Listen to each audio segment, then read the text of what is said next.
Look, I'ma just be honest, okay? Unlike some of y'all hoes, I can appreciate balance, okay? And I've heard through the grapevines of the come up universe that, a lot of y'all was tired of the drama, tired of the ratchetness. Y'all was just on y'all Kelly's Price tired type tip, you know what I mean? And actually wanted to see the community in a more positive light, to actually see the come up. And in the words of those dusty ass Old Spice and everything not nice, snap, crackle, and pop, Rice Krispie treat knees ass OJs. To know you, got to give the people, give the people what they want. Karan gave y'all just that. And you know what the ultimate gag is gonna be? Is that this week's as well as next week's episode are most likely not gonna receive as many views as previous episodes. But the reason why is very interesting to me. You see, Karan is in fact and indeed not responsible for the views. All he's responsible for, okay, is casting these people based off of their character, film what these individuals have to offer, including their organic reactions to other castmates, and then edit all of that down into an entertaining something you can look forward to during this corona quarantine ass episode, which is clearly the case because the numbers don't lie. HEAUXZ is watching, okay? But the fact that a lot of the hoes complaining about not seeing the fruitful and life-bringing moments and, the come-ups on the come-up, sit here and continue to complain about the received fruitful and life-bringing providing the come-up ass episode, calling them boring and short-lived and shit. But when the ratchet shit be popping off, be right there with the fuck shit, busting it open for Con like a city girl ass bitch. Y'all hoes contribute to the views and the foolishness and the fuckery too. To be honest, let's fucking be real. We all do it. But please, by any means, please prove me wrong and crack my goddamn face by getting this week's as well as next week's episode to the same numbers as the ratchet ass ones. You want to see the community in a better light? Then help promote the episodes that cater to that reality, i.e. this episode and next week's episode, or go throw up gag on the thickest dick possible and focus on that bitch until Cookie Tookie herself comes to you and tells you to 1, 2, 3, get up off them dicks, girl, and stop hating. let's fucking get it.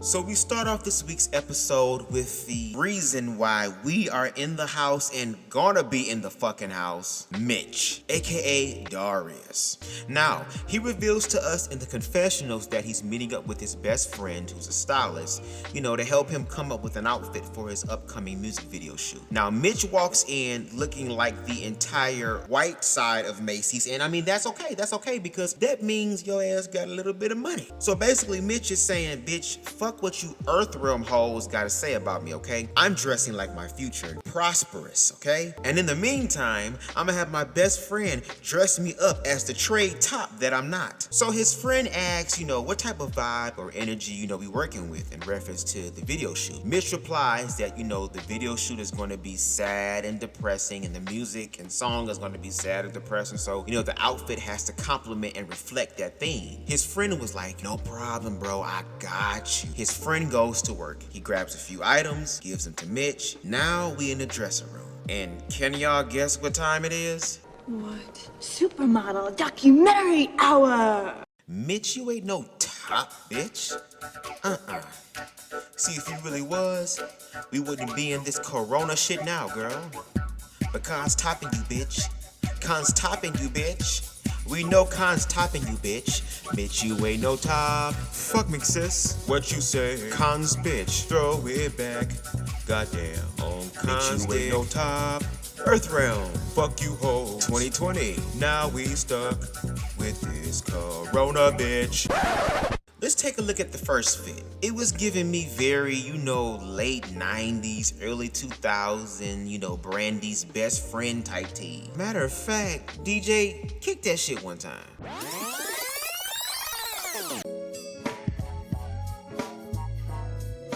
Now, Mitch, you say you're a top. I don't think that shit is true. Cause when your ass came through, you couldn't pop this motherfucking cherry like my nigga, like. I'm wondering why You keep telling all these lies, but had a nerve to feel some type of way when I punched you in your motherfucking eye like my nigga. Now let's talk about the second fit. Now I ain't gonna lie, like that yellow jacket was pretty fucking fire. That's some shit I would rock, real shit, but I don't think that would fit the theme of your music video. I mean, unless you wanna be on some Tyler the Creator, depressed ass sunny skies and unicorns mixed with a splash of Mr. Pickles and Aleister Crowley. If that's your stilo, by all means, broski, do you. And we have the last fit, okay? Now, out of the three, this one would be the best choice in my opinion. For one, you can't go wrong with black, and the style of clothing gives that, you know, laid back, smooth, chill, 112 type tees. Matter of fact, DJ, kick that shit one more time for the one time. I thought I told you that bitch can't top. I thought I told you that bitch can't top. I thought I told you that bitch can't top. I thought I told you that bitch can't top. Oh, Mitch the bitch, I need to know when I threw it back on you, why it felt like we were bumping coochies. Where's this hard dick you promised me? Because all I feel is a soft dick. But in all seriousness, I did like all three options, but I feel like the third option again would be the most versatile choice, which clearly in your case would be the best option for you. Hopefully y'all catch that little tea and innuendo I just threw in there. But that whole late 90s, early 2000s type of vibe is missed, I ain't gonna lie. At least I feel that way. I don't know, maybe Mitch might surprise us and give us that in his upcoming music video. Hey, yo, lesson here, baby. Don't do that, bitch. No. They should have been paying attention, okay? No. What do we do over here to hoes that don't be listening, huh? That's right, bitch. Right on top of the goddamn head. Now that your ass got checked, what we doing? Huh?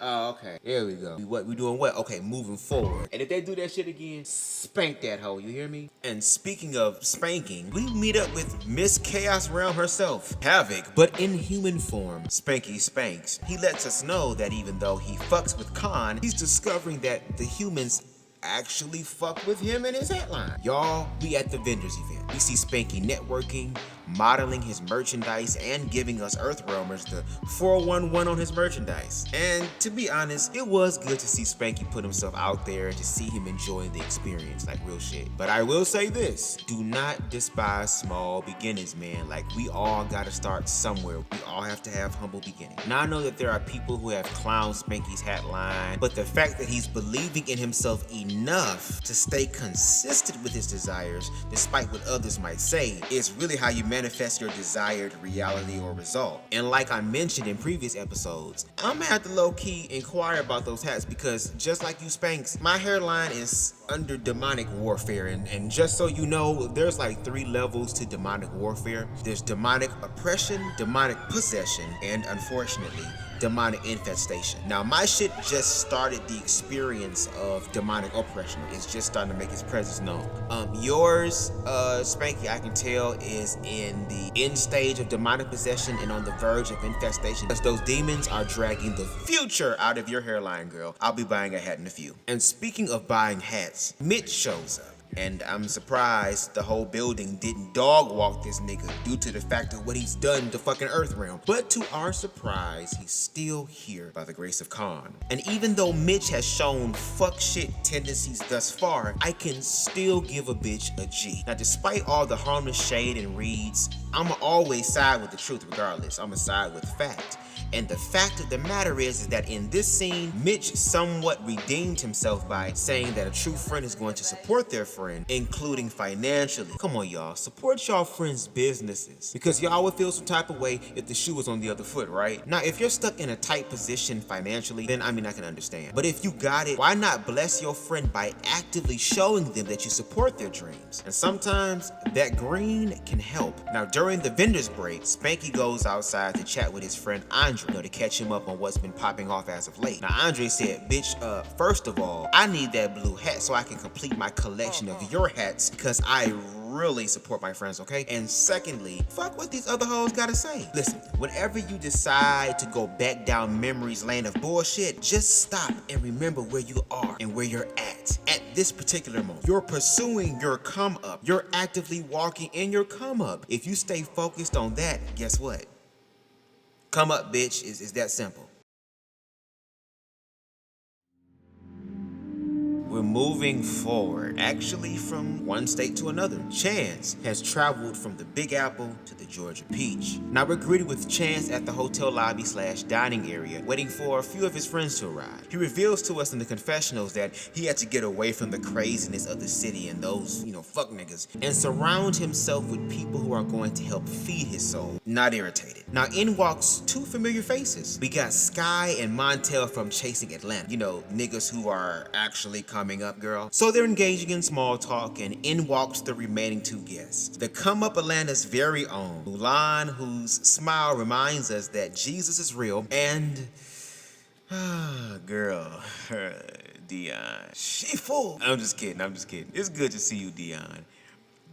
Like every once in a while. And I see that that Bun is still holding on with all the might of Zeus. It reminds me of Donald Trump, impending doom, but goddamn, it's taking a long ass time. Hurry up. So we got the greetings, we got the hugs, we got all that good stuff, and Chance begins to go into detail about what's been going on with the NYC group, but ends up getting to the root of what's been bothering him. He reveals to the group, as well as us, the viewing audience, about the hardships of caring for his terminally ill grandparents, and the fact that he is still dealing and healing from those experiences.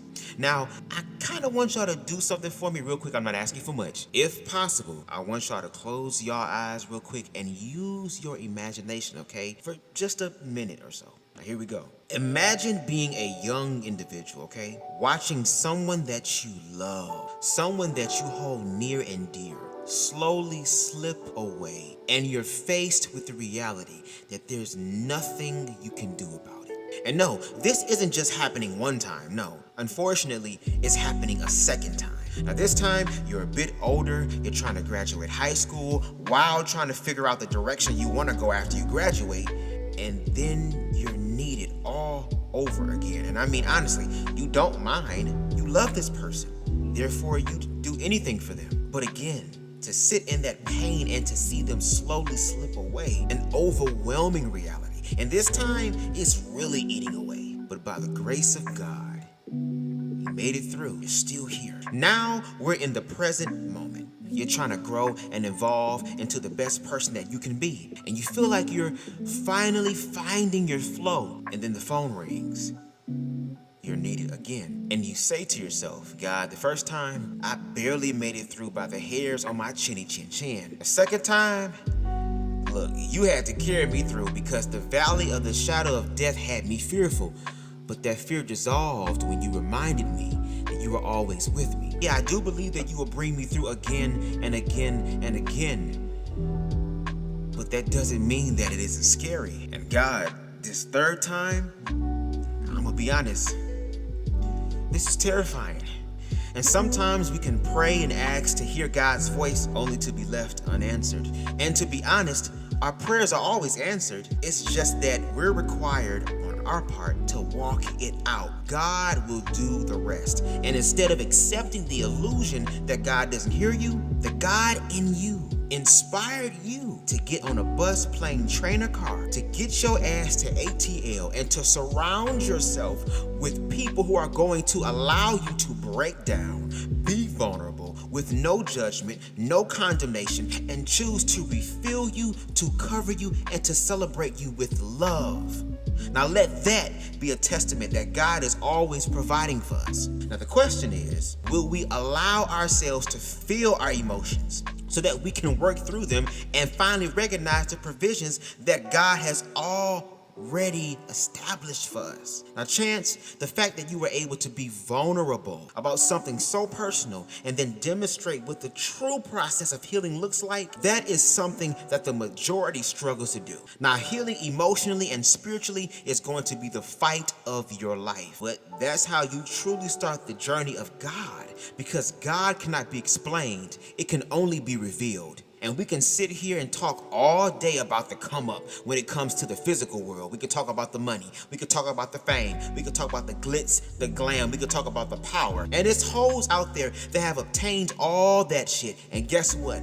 A lot of them hoes are miserable, bitter, unhappy, and unsatisfied because yes, the world around them and outside of them have changed, but how they truly feel on the inside hasn't. But the real come up, the true come up, is doing exactly what Chance is doing. Is doing exactly what Mitch the bitch is doing, okay? By facing those fears, those obstacles, those trials, those tribulations, and doing the work with fear and trembling, but nonetheless doing the work. And when you do the work from somebody who knows this shit from experience, that's when your best life begins. Which is why I'm still confused on how people can sit here and complain about a producer being responsible for showcasing the community in a positive light just for you to completely disregard this episode that showcased the community in a positive light and then proceed to call Chance one of the worst gay boys you've ever came across just to turn around on some tactless, uncouth shit and speak ill of his deceased grandparents as if when he punched Mitch, he punched your ass too. Then proceeds, okay, to critique Karan's work that gathers thousands of views, girl. Cross promotions, girl.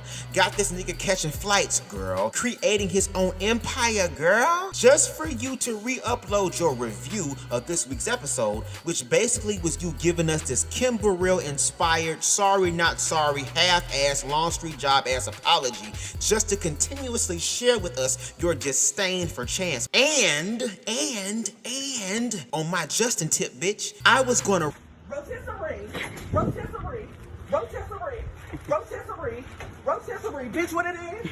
Rotisserie. roast all the calories and cellulite from your thick Walter Lee Hampton looking ass. But Chance, oh God have mercy, Chance, instead of going my 600-pound life on your ass, he simply told those who follow him, who felt some type of way because of the goddamn YouTube video and what the fuck this nigga said, he just told us to simply pray for him. So you know what? That's what I'ma really do. I'ma lay my ego aside this time. But let that be a reminder that God's grace and mercy covers us all, okay? It covers my short leprechaun me pot of gold, magically delicious ass. It covers Karan's old thick booty ass. It covers Mitch old shaky throat, heavily auto-tuned ass. It covers O'Neill's old tall giant oak tree high booty ass. It covers Spanky's, the year 2020 so far, hairline having ass. It covers Justin's fine, Lucifer fallen light skin angel Jody, my Jody, backhand you then eat you so good you start crying ass. It covers Montel's MC Deborah in the making Big Goro heavy handed ass. It covers Ken's old Buffy the Lash Slayer I was flabbergasted ass. It covers Jayceon's absent for class, somebody set up the parent-teacher conference ass. It covers Chance's modern Frederick Douglass punch first ass questions never asked. And guess what, girl? Despite the trashy ass shit that came out your mouth, girl, in this fake ass apology, God's grace and mercy covers yo black Professor Eggman from Sonic the Hedgehog, Psyduck, Weeping Bill. I choose you. Nurse Joy, where's the fucking master Pokeball, bitch? Dong Zhuo from Dynasty Warriors, Donkey Kong, here comes the barrels, jump over it before you die, ho. Kim Burrell, body stunt double, I'ma slay Fire Mount on my own body built ass. And we've reached the end of our review. Now, how do y'all feel about this week's episode? About this review? Let me know all about it in the comments section. And speaking of things down below, all my social media info will be in the description box. Don't forget to like, share, and if you're feeling it, click that subscribe button as well as that notification bell so you can stay updated on my latest videos and reviews. And until next time and next week, peace and love.